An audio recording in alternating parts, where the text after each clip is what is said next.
South Sudan, is South Sudan preparing for war with Uganda?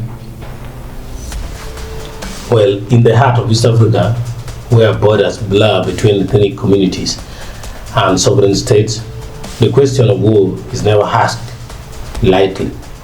Recent tensions along the Uganda-South Sudan border, reports of armed incursions, and rising political unrest in Juba have prompted a pressing and controversial question. Is South Sudan preparing for war with Uganda? While the signs of instability are clear, evidence suggests that outright war is not on the agenda. Instead, both countries are navigating a tense and complex wave of internal politics, historical grievances, and strategic alliances. As per numerous reports, this video examines the current situation, the historical context of relations between Uganda and South Sudan, and the strategic implications of recent development. It concludes that while tensions are real, the idea of war is more a symptom of mutual suspicion and poor communication than deliberate planning. If you take a look at the background, it's a fragile friendship. That's what I can start by saying. Uganda and South Sudan share deep historical, cultural, and political ties. During South Sudan's long fight for independence from Sudan, Uganda was one of its key allies. President Yoweri Museveni supported the Sudan People's Liberation Army, that is SPLA, led by John Garang, and later Salva Kiir. Following independence in 2011, Uganda played a critical role in securing Juba during internal conflicts, even deploying the Uganda People's Defense Forces, that is UPDF, to assist in the protection of government installations and political stability. In economic terms, Uganda is a major trading partner to South Sudan. Goods and services flow freely across the border, and Uganda hosts hundreds of thousands of South Sudanese refugees. In many ways, South Sudan is as dependent on Uganda as it is aligned with it. But this relationship is not without friction. There is friction, disputes over poorly demarcated borders, competition for resources, and shifting political alliances of strained regions. Particularly in recent years, as South Sudan's internal tensions have grown, incidents along the border have increased. The border clashes, a flashpoint for fear. In July 2025, deadly clashes erupted in the West Nile region near Uganda's Yumbi district, according to reports. South Sudanese soldiers crossed into Ugandan territory and set up temporary camps. In response, UPDF troops engaged the soldiers, resulting in several deaths. Both countries quickly agreed to a ceasefire and a joint investigation was launched. But the damage was already done. Suspicion intensified and communities on both sides braced for more violence. Uganda's government has been quick to emphasize that it is not seeking conflict. Officials point to the presence of joint border committees and long-term plans to demarcate the Uganda-South Sudan boundary by 2027. Meanwhile, in a show of restraint, President Museveni has maintained a largely silent public posture, preferring behind-the-scenes diplomacy. However, Museveni's silence has been interpreted by some as a sign of tension brewing beneath the surface. In northern Uganda, community leaders have called on the government to speak out and act decisively. The lack of clear messaging has created room for speculation. Is South Sudan building up for war? South Sudan's internal strategies and struggles, the real battlefield. To answer this question, one must first understand the internal situation within South Sudan. Since its independence, the country has been plagued by civil war, political rivalries, and ethnic strife. The 2018 peace agreement between President Salva Kiir and Vice President Riek Machar has held in name more than practice. In 2025, that fragile peace is once again unraveling. Clashes between government forces and Machar's loyalists have intensified, particularly in Upper Nile State and Nazi County. In March, airstrikes near Juba were reported and several opposition figures were arrested under suspicion of plotting to destabilize the government.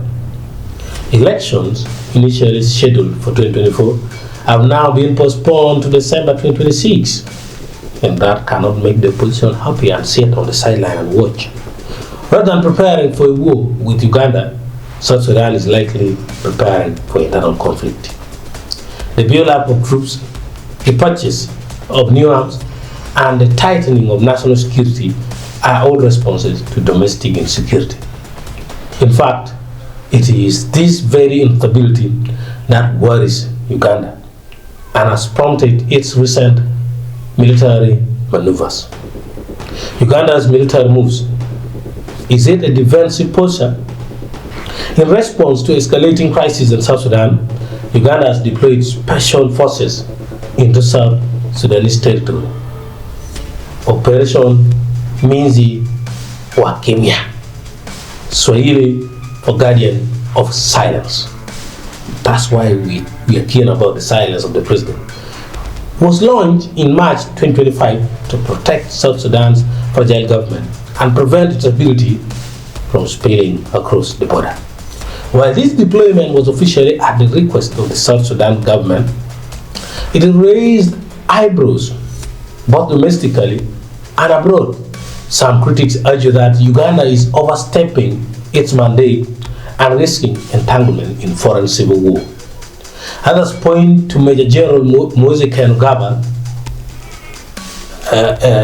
Kainerugaba's controversial statement that any move against President Kiir is a declaration of war against Uganda. However, Uganda's leaders have been clear that their presence is not an act of aggression, but rather a stabilizing force in a volatile region. With thousands of South Sudanese refugees already in Uganda and cross-border trade essential to the economies of both countries, chaos in Juba is a direct threat to Kampala. Uganda's deployment is therefore less about preparing for war and more about crisis prevention. It's an act of deterrence and insurance rather than invasion. The role of regional organizations and external powers. The Intergovernmental Authority on Development, that is HIGAD, and the African Union have both expressed concern over the growing instability in South Sudan. They continue to mediate peace talks and support border demarcation processes. Uganda and South Sudan are both members of IGAD and the East African Community, EAC, which further complicates the idea of direct war between them. Furthermore, both countries are under the watchful eye of international powers like the United States. Yes, you may wrap that up with a lot of propaganda, but they're still the international powers. China and European Union, all of whom have invested heavily in peacekeeping, developing aid, and diplomatic stabilization in the region. A war between Uganda and South Sudan would not only be economically disastrous, but would also strain these international partnerships. The presence of these organizations and alliances creates powerful incentives for peace, even amid conflict. It also serves as a check against any unilateral military actions. Public perception and political exploration. Let me talk about that. Despite the regional and the national interest in peace, there is a growing sense of unease among ordinary civilians and citizens in both Uganda and South Sudan. If you have been on X spaces of South Sudan, you realize the civilians are boiling. In Uganda's Acholi sub-region and West Nile, residents have expressed frustration at what they perceive as government silence and inaction. In South Sudan, citizens are more concerned with inflation, unemployment, and ongoing violence than with any foreign threat. I'm going to post an audio of the Hex space where South Sudanese civilians were angry of Uganda currency being used in South Sudan. However, in political church environment, narratives of external enemies can easily be weaponized. There are fears that some factions in South Sudan could attempt to contest domestic criticism by blaming Uganda for interference. Similarly, Ugandan politicians facing local pressure may feel compelled to adopt stronger rhetoric against South Sudan to maintain public support. But actually, in Berlin, have insisted that they want peace. This kind of political posturing, if unchecked, could unintentionally escalate an already fragile situation.